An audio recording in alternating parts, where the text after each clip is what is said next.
Alléluia. Soyez bénis, mes bien-aimés, dans le nom du Seigneur Jésus-Christ de Nazareth. Aujourd'hui, nous allons parler des guérisons, des délivrances que le Seigneur a opérées. Et au-delà des délivrances et guérisons, le salut qu'il accorde. Et par sa parole. Et la mission qu'il a donnée à tous ceux qui ont, et toutes celles qui l'ont reçu dans leur vie, d'aller faire ce que lui aussi il a fait. Donc nous bénissons le nom du Seigneur, nous nous rendons gloire, que son Saint-Nom soit élevé et que par son Saint-Esprit prenne le contrôle de ce message, de cette exhortation, afin que chacun et chacune soit édifié et que des signes et des miracles s'opèrent dans les vies. Comme lui-même il a dit que ceux qui croient en lui, ceux qu'il a choisis, ceux qu'il a appelés, il leur a donné le pouvoir d'aller faire aussi guérir, délivrer, sauver en son nom et par lui. Parce qu'un homme ne peut pas le faire, mais c'est lui. Que je sois vraiment un canal entre ses mains, qu'il puisse agir dans les vies, comme il a fait dans les récits que nous allons voir. Le Seigneur Jésus-Christ est le même hier, aujourd'hui, éternellement. Donc, et chaque fois, il y a toujours la foi qui a opéré. La foi, même jusqu'à la fin, au-delà des guérisons physiques, la foi en lui pour le salut de l'âme. Donc, je prie que chacun ici, chacun puisse manifester la foi, pas en un homme, pas en une femme, mais en Jésus-Christ de Nazareth, en Seigneur Jésus-Christ de Nazareth. Et toi qui n'as pas encore accepté le Seigneur Jésus-Christ de Nazareth dans ta vie, oh oui, je te prie maintenant de venir à lui. Ouvre ton cœur pour le recevoir dans ta vie. Ouvre ton cœur pour le recevoir dans ta vie. Tu peux recevoir la guérison physique. On verra bien dans les récits ce qui s'est passé. Tu peux recevoir la guérison physique, mais si tu n'as pas le Seigneur avec toi, si tu ne viens pas à Jésus-Christ de Nazareth, si tu ne lui donnes pas ta vie pour être converti, pour t'attacher à lui, à sa parole, s'il ne te connaît pas, mon ami, tu risques de rechuter. Tu risques de rechuter et c'est surtout ton âme qui risque d'être perdue. Et ce n'est pas du tout le but du Seigneur, ce n'est pas du tout sa vision pour lui-même. Et en plus, il a bien dit à ses disciples, vous avez reçu gratuitement, donnez gratuitement. Donc c'est gratuitement que tu viens recevoir. À toi aussi de donner gratuitement, c'est-à-dire la personne qui vient prier ici, la personne qui est là, qui parle de la part du Seigneur, qui prie, elle donne gratuitement. Mais toi aussi, tu veux recevoir du Seigneur, donne-lui gratuitement ta foi. Amen. Le Seigneur nous bénisse. Jésus-Christ, il est Seigneur, il est Seigneur. Il est sorti du tombeau, il est Seigneur. Alléluia.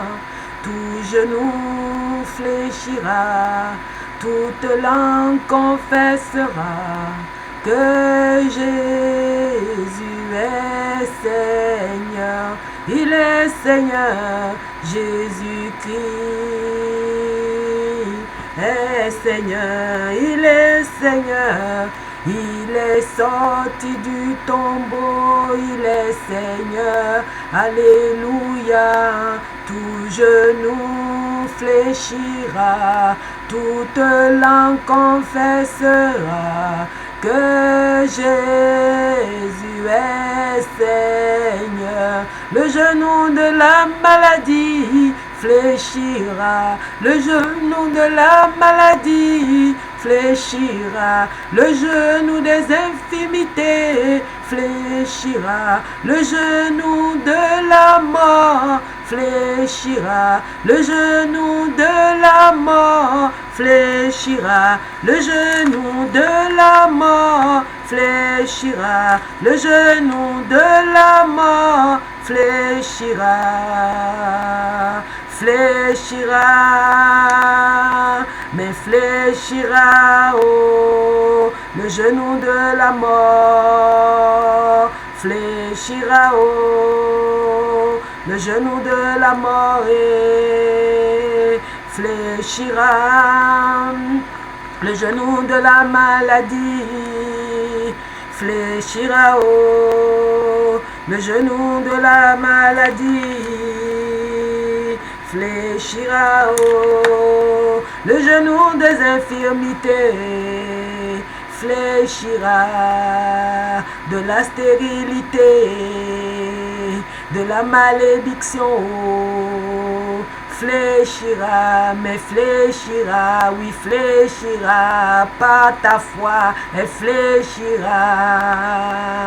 La maladie fléchira le genou devant Jésus-Christ le Seigneur, celui qui guérit, celui qui délivre, celui qui sauve. Mets ta foi en Jésus-Christ, mets ta foi en Jésus-Christ, mets ta foi en Jésus-Christ. Alléluia. Oui, Saint-Esprit de Dieu, toi qui dans le Seigneur Jésus-Christ de Nazareth a opéré tous ces signes et ces miracles, c'est pour ça qu'il a fait don de ta personne. Et comme tu es en moi, je te prie que tu puisses te manifester pendant l'exhortation et pendant la prière, pour que toutes les personnes, toutes celles et tous ceux qui sont concernés, qui vont écouter ce message, qui vont écouter ces prières, Seigneur, que par ton Saint-Esprit, que leur cœur s'ouvre, qu'ils manifestent la foi et qu'ils reçoivent la guérison, que l'onction de guérison agisse, coule au travers de moi, l'onction de délivrance, l'onction de résurrection, l'onction de restauration, l'onction de paix, l'onction de joie, l'onction de restauration, soit vraiment se manifeste maintenant, dans le nom de Jésus-Christ de Nazareth, que le feu de Dieu vienne consumer, brûler tout ce qui est des semences impures, tout ce qui peut être un obstacle, tous les liens là soient brisés, et que vraiment les cœurs s'ouvrent, que les cœurs soient libérés pour recevoir Christ, tous ceux qui sont encore loin de Christ, qui ne le connaissent pas encore, qui viennent au Seigneur Jésus-Christ de Nazareth et reçoivent aussi le salut au nom de Jésus-Christ de Nazareth. Amen. En effet, dans Matthieu 8, le Seigneur a opéré des guérisons. Nous allons, toute la Bible, tout l'évangile parle de ça. Mais nous avons choisi aujourd'hui des récits spécifiques pour illustrer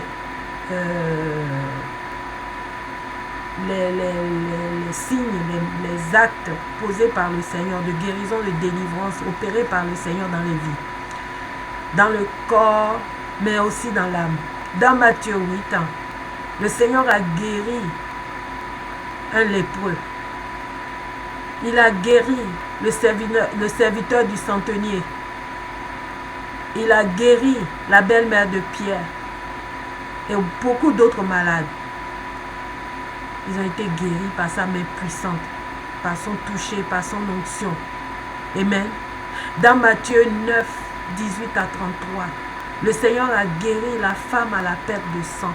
Cette femme perdait le sang depuis 12 ans. Déjà dans Matthieu 8, on a vu qu'il n'y a aucune maladie, aucune sorte de maladie, aucun type de maux, de douleur, de souffrance, de maux qui peut résister au Seigneur Jésus-Christ de Nazareth. Qu'on soit lépreux, qu'on soit fiévreux, qu'on soit atteint de toute forme de maladie diagnostiquée par la médecine, le Seigneur est capable de guérir. Amen. Dans Matthieu 9, 18 à 33, donc, le Seigneur va guérir la femme à la perte de sang. Cette femme coulait le sang depuis 12 ans. Donc, quelle que soit la durée, quel que soit le temps, quelle que soit la gravité de la maladie, le Seigneur Jésus-Christ de Nazareth est capable de guérir. Et toujours dans Matthieu 9, 18 à 33, il a guéri des aveugles. Donc, quel que soit tout l'aveuglement, la cécité, toutes sortes de la myopie, vraiment l'aveuglement complet, la perte de vue totale, physique et spirituelle, le Seigneur est capable de te guérir. Amen. Dans Luc 17, 11 à 10, il peut guérir individuellement comme ça. À la suite, parce que le lépreux a été guéri dans Matthieu 8, après ça a été le serviteur du centenier, La belle-mère de Pierre est venue après et plusieurs autres malades. Amen. C'est comme dans Matthieu 9 aussi. La femme à la perte de sang d'abord, ensuite les aveugles. Mais il peut aussi guérir collectivement. Alors, toute ta famille, toi qui es malade, toute ta famille qui a hérité de liens, de maladies héréditaires, sataniques, démoniaques, dures au péché des ancêtres, à la malédiction, aux œuvres de l'ennemi qui a trouvé une porte dans les racines pour opérer et qui est là depuis des années. Et cette maladie touche toute une famille ou toute une nation qui est malade ou tout un quartier ou toute une ville qui souffre d'une maladie ou toute une région. Le Seigneur peut guérir. C'était le cas dans Luc 17, 11 à 10. Il a guéri 10 lépreux en même temps. En même temps, instantanément, ils ont été guéris. Amen. Donc le Seigneur touche maintenant là où tu as mal, là où il y a des maladies héréditaires, des maladies cancéreuses. Vous avez des familles où c'est le cancer, d'autres c'est le diabète, d'autres c'est les maladies cardiovasculaires, les phlébites, les fibromes, les kystes, la stérilité, le célibat qui frappe toute une famille, la pauvreté qui frappe toute une famille, la cécité, des problèmes de vue qui frappent toute une famille. Même les bébés à leur naissance ont déjà ça, ils souffrent de ça. Le Seigneur guérit. Il est capable de guérir comme il a guéri les 10 lépreux instantanément et tout le monde dans la famille. Même que vous soyez éloignés les uns des autres. Les sidéens, les couples qui sont frappés de sida, il est capable de vous guérir. Aussi bien le mari, la femme et les enfants. Amen. Le Seigneur peut guérir. Les épidémies. Dans les pays comme la Centrafrique où il y a eu la guerre. À la suite des guerres, il y a les épidémies en Syrie, partout. Il y a des zones en Afrique et dans d'autres pays tropicaux où il y a la malaria, il y a les maladies tropicales. Le Seigneur peut guérir. Amen. Donc, dans Jean 5, 11 à 16, le Seigneur a guéri le malade de la piscine de Bethesda qui était paralysé depuis 38 ans. Quelle que soit la durée, c'est comme la femme qui coulait le sang depuis 12 ans. Mais celui-ci, il était paralysé depuis 38 ans. La femme à la perte de sang, elle, peut-être, elle arrivait à marcher, circuler, aller, parce qu'on a dit qu'elle est allée à gauche, à droite, ça n'a pas marché. Mais lui, il était paralysé, assis, il ne pouvait pas bouger. Alors toi aussi, quelle que soit la maladie, quelle que soit la situation qui te paralyse, où tu ne peux même plus, tout est bloqué. Tout est bloqué. Tu ne peux ni tourner à droite, ni tourner à gauche. Tu es dans un hôpital, dans un lit d'hôpital, et la maladie t'accable, te paralyse. Tu dois être assisté. Il y a des gens qui sont dans le coma. Ils ne peuvent plus rien du tout. Le Seigneur est capable de guérir. Si toi, tu viens m'écouter ici aujourd'hui, que tu es un membre de ta famille ou une connaissance à toi qui se trouve dans ce cas, manifeste la foi. Comme les amis du paralytique qui l'ont emmené chez le Seigneur Jésus-Christ de Nazareth. Et il va le guérir. Amen. C'est lui qui guérit.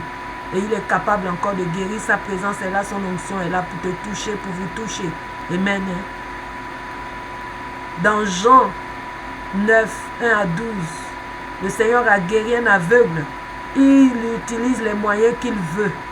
Là, il y a des gens qu'il n'a même pas touché. Il a dit seulement un mot, ils ont été guéris, même à distance. Mais l'aveugle, le Seigneur l'a touché. Et comment? Il a prophétiquement, ça c'est des actions prophétiques, il a craché, il a pris la terre et il en a fait la boue et il lui a frotté au visage. Il lui a frotté les yeux avec ça. Donc la boue, la poussière, le Seigneur prend la poussière pour te guérir. Il est capable, quelle que soit la situation dans laquelle tu es, dans la boue où tu te trouves, dans la poussière où tu te trouves, le Seigneur peut te guérir. C'est une lèpre dont tu souffres, le Seigneur peut te guérir. Amen. Et il va te guérir si tu lui manifestes la